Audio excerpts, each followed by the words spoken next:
Hello student, welcome to our YouTube channel Sanra advance education. आज हम पढ़ने जा रहे हैं क्लास 8 की हिंदी व्याकरण का लेसन 3, जिसका नाम है शब्द विचार। आज इस लेसन में हम शब्द पर विचार करेंगे, मतलब शब्द के बारे में बात करेंगे। शब्द किसको कहते हैं, इसके कितने प्रकार होते हैं और शब्दों का जो वर्गीकरण है वो किस आधार पर और किस प्रकार से उनको वर्गीकृत किया गया है। आज के इस लेसन में हम इन्हीं शब्द बातों पर विचार करेंगे। बच्चों, जो शब्द होते हैं वो वर्णों से मतलब अक्षरों से मिलकर के बनते हैं। दो या दो से अधिक वर्णों का मेल, वर्णों को मिलाने पर एक शब्द बनता है। आइए पढ़ते हैं शब्द के बारे में कि किस प्रकार से जो शब्द है उसकी उत्पत्ति हुई है और किस प्रकार से शब्द बनते हैं।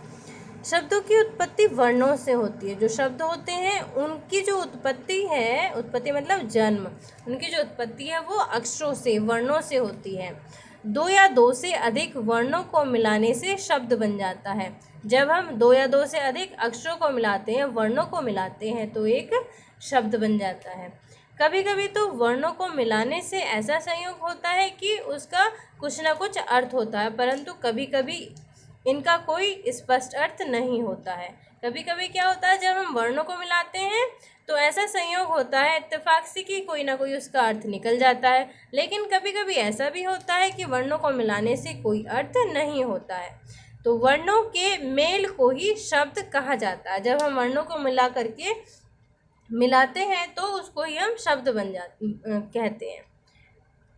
इस प्रकार दो या दो से अधिक वर्णों के मेल को शब्द कहते हैं। अतः उपयुक्त शब्दों में कह सकते हैं कि वर्णों के मेल से बने स्वतंत्र सार्थक मतलब सार्थक जिनका कोई अर्थ निकलता हो, ध्वनि समूह को शब्द कहते हैं। वर्णों के मेल से बने स्वतंत्र सार्थक ध्वनि समूह को शब्द कहते हैं। जैसे ये अक्षर दिए गए हैं, कै प्लस ले प्लस मैं, क्या बना? कलम।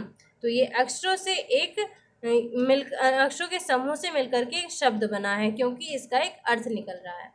अब देखिए क्या बना है, ये भय आ रे तय भारत। शब्दों के भेद। शब्द मुख्यतः 4 प्रकार के होते हैं जो निम्नलिखित हैं। कौन कौन से होते हैं? अर्थ की दृष्टि से और व्युत्पत्ति की दृष्टि से, भाषा की दृष्टि से, प्रयोग एवं व्याकरण की दृष्टि से। ये शब्दों का वर्गीकरण है कि किस किस प्रकार से शब्दों का वर्गीकरण किया जाता है। अर्थ की दृष्टि से जो शब्द होते हैं वो कितने प्रकार के होते हैं? अर्थ की दृष्टि से शब्द निम्नलिखित 2 प्रकार के होते हैं, सार्थक शब्द और निरर्थक शब्द। सार्थक शब्द किसको कहते हैं? जिन शब्दों का कुछ अर्थ निकलता है उन्हें सार्थक शब्द कहते हैं। जैसे खटमल एक प्रकार का हानिकारक कीड़ा, चीता एक प्रकार का पशु, गुलाब एक प्रकार का पुष्प आदि। तो वर्णों का वह मेल, वर्णों का ऐसा मेल जिसका कोई अर्थ निकलता हो उसको हम शब्द कहते हैं। तो वर्णों के सार्थक मेल को हम शब्द कहते हैं। निरर्थक शब्द किसको कहते हैं? जिन शब्दों का कुछ अर्थ नहीं निकलता है उन्हें हम निरर्थक शब्द कहते हैं। जैसे चकचुक, इससे कोई अर्थ स्पष्ट नहीं होता। मिगविग, इससे कोई अर्थ स्पष्ट नहीं होता। तो वर्णों का ऐसा समूह जिनसे कोई अर्थ नहीं निकलता है उनको हम निरर्थक शब्द कहते हैं। व्युत्पत्ति की दृष्टि से। व्युत्पत्ति की दृष्टि से शब्दों के निम्नलिखित 3 प्रकार होते हैं। कौन कौन से? रूढ़ शब्द और यौगिक शब्द और योग रूढ़ शब्द। ये 3 प्रकार होते हैं व्युत्पत्ति की दृष्टि से। रूढ़ शब्द किनको कहते हैं? वे शब्द जिनके टुकड़े करने पर इस प्रकार के शब्दों के अंश प्राप्त हों जिनका कोई अर्थ न निकले, तो उनको रूढ़ शब्द कहते हैं। मतलब जब हम इनके टुकड़े करते हैं, जो रूढ़ शब्द होते हैं, शब्द के जब हम टुकड़े करते हैं तो इनके टुकड़े जो होते हैं, खंड जो होते हैं, उनसे कोई अर्थ नहीं निकलता है, तो उनको हम रूढ़ शब्द कहते हैं। जैसे कमल है, कमल शब्द का अर्थ फूल विशेष होता है, लेकिन कै मैं ले का अलग अलग कोई अर्थ नहीं होता है, तो जो कमल है ये एक रूढ़ शब्द है। इसी प्रकार पत्ता, पत्ती देखेंगे आप, पै लिखा है, ती लिखा है, का कुछ भी अर्थ नहीं होता है। मतलब इसका अगर हमने खंड किए हैं तो इनका कुछ शब्द अर्थ नहीं निकलता है। सरोता में देखेंगे से रे ओ रो त आता, का कुछ भी अर्थ नहीं होता है। तो इस प्रकार के जो शब्द होते हैं मतलब खंड करने पर उनका कोई अर्थ नहीं निकलता है। जो रूढ़ शब्द होते हैं जब उनके खंड करते हैं, उनके टुकड़े करते हैं, तो वो जो खंड होते हैं उनका कोई अर्थ नहीं निकलता है। तो इस प्रकार के शब्दों को हम रूढ़ शब्द कहते हैं। यौगिक शब्द वे शब्द जो दो या दो से अधिक शब्दों के योग से बनते हैं। दो या दो से अधिक शब्दों के योग से बनते हैं, मतलब दो या दो से अधिक शब्द इसमें होते हैं और उन शब्दों से अलग अलग कुछ अर्थ निकलते हैं, और जब हम उनको तोड़ते हैं, शब्दों को टुकड़े करते हैं, तो उनका कोई अर्थ होता है, तो उन्हें यौगिक शब्द कहते हैं। जैसे पर्वतरोहण, तो इसको हम अलग अलग करेंगे, पर्वत प्लस आरोहण। विद्यालय विद्या जमा आल्य, इस प्रकार दिया। शिक्षा आरती, शिक्षा जमा अर्थी। धर्म इंद्र, धर्म जमा इंद्र। योग रूढ़ शब्द की बात करते हैं। योग रूढ़ शब्द किसको कहते हैं? जो शब्द दो या दो से अधिक शब्दों से मिलकर बने हो तथा जिनका अर्थ निश्चित होता है, योग रूढ़ शब्द कहलाते हैं। मतलब ये भी शब्द योगी की तरह होते हैं, लेकिन इनका जो अर्थ होता है वो कुछ अलग निकलता है। जैसे हिमालय दिया है, हिम का अर्थ होता है बर्फ, आलय का अर्थ होता है घर, परंतु यहाँ अर्थ बर्फ का घर ना होकर के एक पर्वत विशेष है। मतलब योग तो होता है, इनमें अलग अलग शब्द होते हैं, लेकिन जब हम इनको तोड़ते हैं तो इनका कुछ विशेष ही अर्थ निकलता है। इसी प्रकार जलज, जल से जन्मा अर्थात कमल। नीलकंठ, नीला है, गला जिसका अर्थात शंकर। वीणा पाणी, हाथ में है जिसके वीणा अर्थात सरस्वती। भाषा की दृष्टि से, भाषा की दृष्टि से शब्द चार प्रकार के होते हैं जो निम्नलिखित है। कौन कौन से होते हैं? तत्सम शब्द, तद्भव शब्द, तत्सम शब्द और देशज और विदेशज शब्द और शंकर शब्द। तद्भव शब्द किनको कहते हैं? हिंदी के जो शब्द संस्कृत शब्दों के बिगड़ने से बने हैं, मतलब हिंदी के जो शब्द हैं संस्कृत के बिगड़ने से बने हैं, उन्हें तद्भव शब्द कहते हैं। जैसे सूरज, सूर्य से। आग, अग्नि से। सांप, सर्प से आदि, ये संस्कृत शब्दों के बिगड़ने से बनी है। तो जो तद्भव शब्द होते हैं और हिंदी के वो शब्द होते हैं जो संस्कृत भाषा के शब्दों के बिगड़ने पर बनते हैं। तत्सम शब्द उन संस्कृत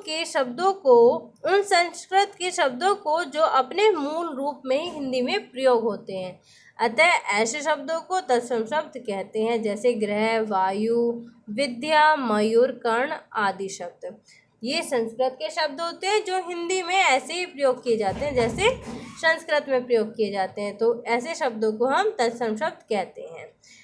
कुछ तत्सम एवं उन्हीं के शब्द रूप नीचे दिए गए हैं। इधर तत्सम दिए हैं और ये तद्भव शब्द दिए हैं। कर्म का कार्य, और इसके अलावा कर्पूर का दिया है कपूर, ग्राम का गांव, उसी प्रकार से बाकी के और भी दिए गए हैं।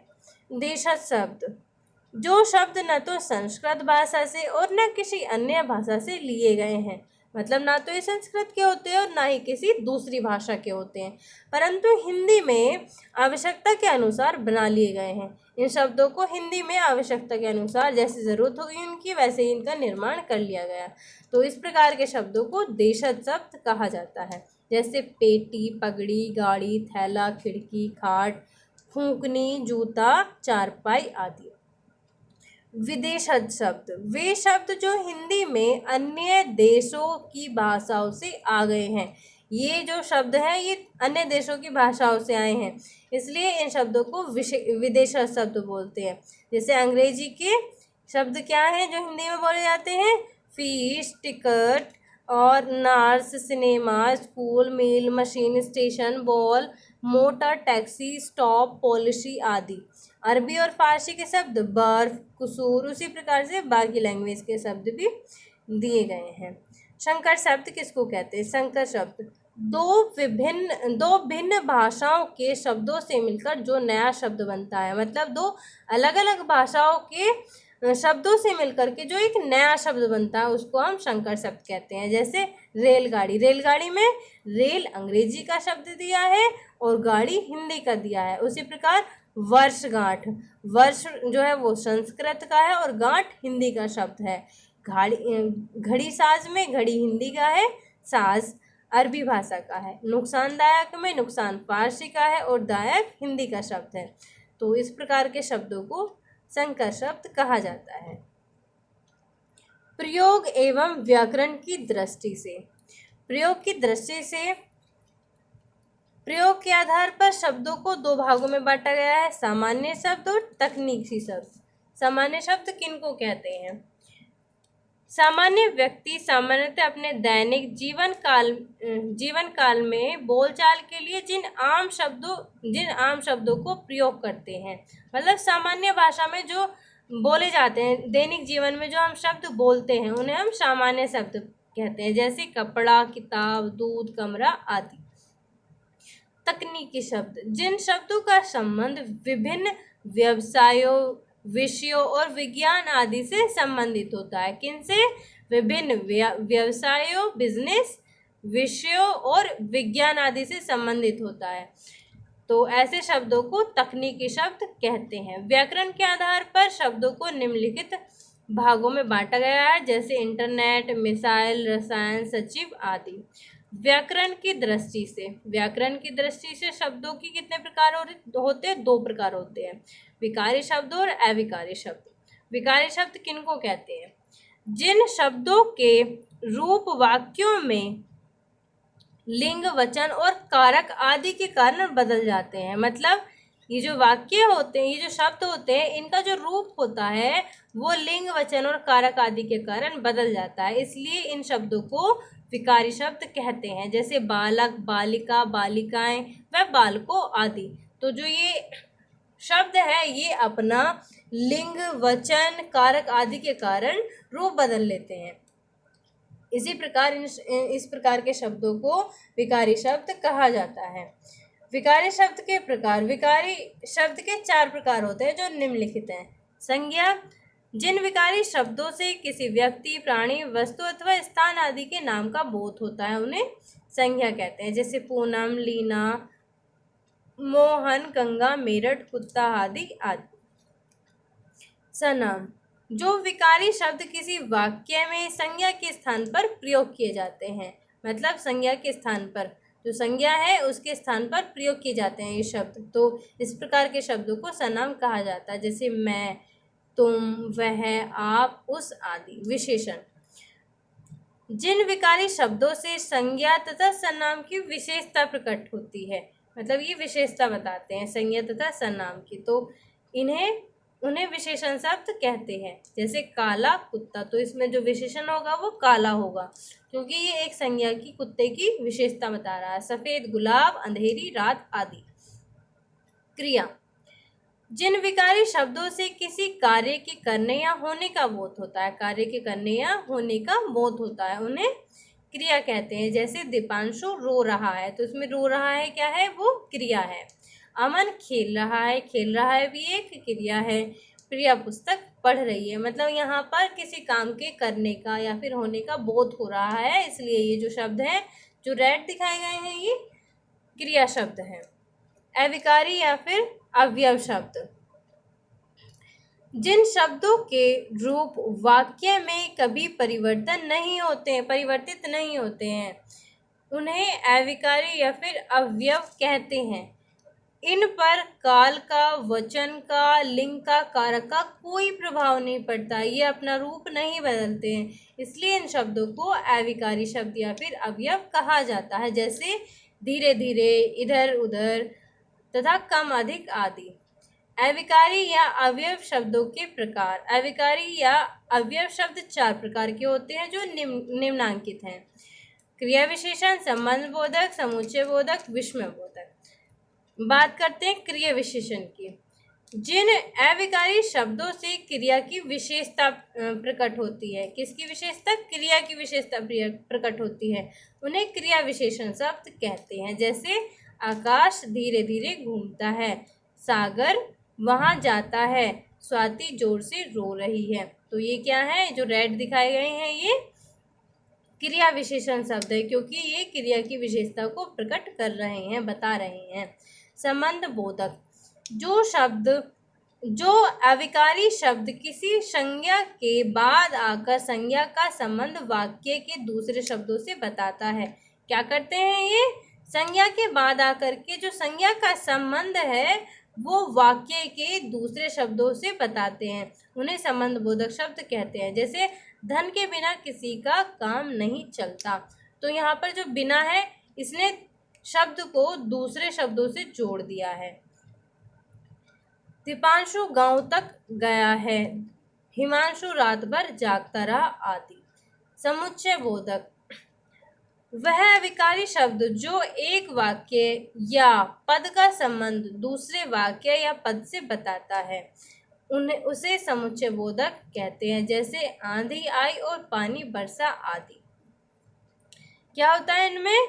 ये एक वाक्य या पद का संबंध दूसरे या वाक्य या फिर दूसरे पद से बताते हैं, इसलिए इन शब्दों को समुच्चय बोधक या फिर कंजक्शन कहा जाता है। विस्मय बोधक, जिन अविकारी शब्दों से हर्ष मतलब खुशी, शौक मतलब दुख व विस्मय आदि का भाव व्यक्त हो तो उन्हें विस्मय बोधक शब्द कहते हैं। जैसे वाह वाह, क्या दृश्य है मतलब आश्चर्य हो रहा है, उफ, मारे शोर से सिर फटा जा रहा है आदि।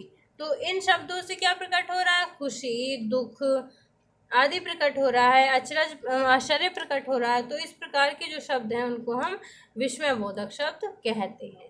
तो ये था क्लास 8 का हिंदी सेकेंड का लेसन 3 जिसका नाम था शब्द विचार। आज हमने शब्द के बारे में बात की, शब्द किसको कहते हैं, प्रकार आदि के बारे में पढ़ा।